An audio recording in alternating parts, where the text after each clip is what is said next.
नमस्कार भाई और बहनों, स्वागत है आपका जंगली मेडिसिन में। आज हम बात करने जा रहे हैं एक ऐसी वनस्पति की जो दिखने में बिल्कुल साधारण है, लेकिन काम करती है शरीर के भीतर के बड़े बड़े रोगों पर। कई लोग इसे खेतों में उगता हुआ देख लेते हैं पर पहचान नहीं पाते कि ये कितनी ताकतवर औषधि है, और ये जो जानकारी है वो बहुत ही कम लोगों के पास पहुंची है। इसका नाम है पिया बासा, जिसे अलग अलग प्रदेशों में अलग अलग नामों से जाना जाता है। संस्कृत में इसे पित्तकुरु, कुरूद, सहचरी, पित्तचिप्पटी कहा गया है। हिंदी में कचरिया या पियाबासा, मराठी में कोरडा या कालसुधी, गुजराती में कांटा सेरियो और बंगाली में पित्त झांटी या झांग नाम से जाना जाता है। आपके यहां इसे क्या कहते हैं, नीचे कमेंट में जरूर बताना। अब इसके गुणधर्म की बात करें तो यह रस में तिक्त है, गुणों में लघु और तीक्ष्ण है, इसका वीर्य उष्ण है और विपाक मधुर। यह कफ और वात दोषों का शमन करता है।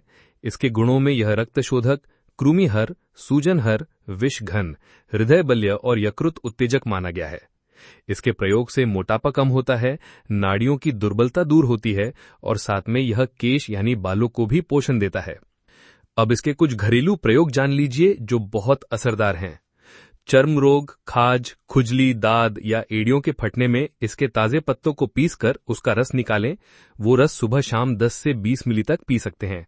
साथ ही पत्तों की चटनी बनाकर सीधे त्वचा पर लेप करें या रगड़ें, बड़ा फायदा मिलता है। अगर हृदय से जुड़ी परेशानी हो, खांसी या श्वसन तंत्र कमजोर हो तो इसके पत्तों के रस में शहद या मिश्री मिलाकर पी सकते हैं। यह अकेले ही बहुत अच्छा असर करता है। अगर शरीर में सूजन है या उपदंश जैसे रोग हैं तो इसके पत्तों में काली मिर्च मिलाकर सेवन करें। ये संयोजन पुराने रक्त विकारों में भी बहुत लाभ देता है। सरदर्द हो, बार बार फुंसियां निकलती हो या स्किन एलर्जी रहती हो तो इसके पंचांग को कुचलकर उसका वाफ लें या काढ़ा बनाकर पूरे शरीर का अभ्यंग यानी स्नान करें। बहुत अच्छे नतीजे मिलते हैं। अब खास बात, शुक्र में रोग, जिसे लोग अक्सर स्वप्न दोष या गुप्त कमजोरी कहते हैं, उसमें सफेद पियाबासा और जीरा साथ पीसकर लिया जाए तो बहुत राहत मिलती है। कान के दर्द में इसके पत्तों का रस थोड़ा सा गर्म करके 1-2 बूंद कान में डालें, दर्द में राहत मिलती है। अगर पथरी हो तो इसके रस को चावल के मांड के साथ लेना बताया गया है।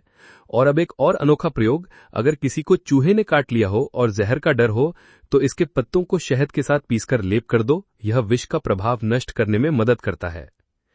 जिन महिलाओं को बार बार गर्भधारण में समस्या आ रही हो उनके लिए पीले पियाबासा की जड़ को दूध में उबाल कर देना फायदेमंद बताया गया है। इससे गर्भाशय की शक्ति बढ़ती है और संतान की संभावनाएं बढ़ती हैं। और देखो, ये जड़ी बूटी बड़ी साधारण दिखती है लेकिन इसकी शक्ति बहुत गहरी है, इसलिए इसका प्रयोग किसी अनुभवी वैद्य की देखरेख में ही करें। अगर आप इस औषधि को खरीदना चाहते हैं तो वीडियो का डिस्क्रिप्शन जरूर चेक करें, वहां पर इसका लिंक दिया गया है। और जड़ी बूटियों की सही पहचान और जानकारी के लिए हमारी वेबसाइट junglimedicine.com पर साइन अप करें। वीडियो को लाइक करें, शेयर करें और चैनल को सब्सक्राइब करें। इस जड़ी बूटी का उपयोग करने से पहले किसी वैद्य से परामर्श जरूर लें। यह जानकारी केवल शैक्षिक उद्देश्य से दी गई है। मिलते हैं आपको फिर एक नई जानकारी के साथ एक नई वीडियो में। तब तक के लिए नमस्कार। जय आयुर्वेद।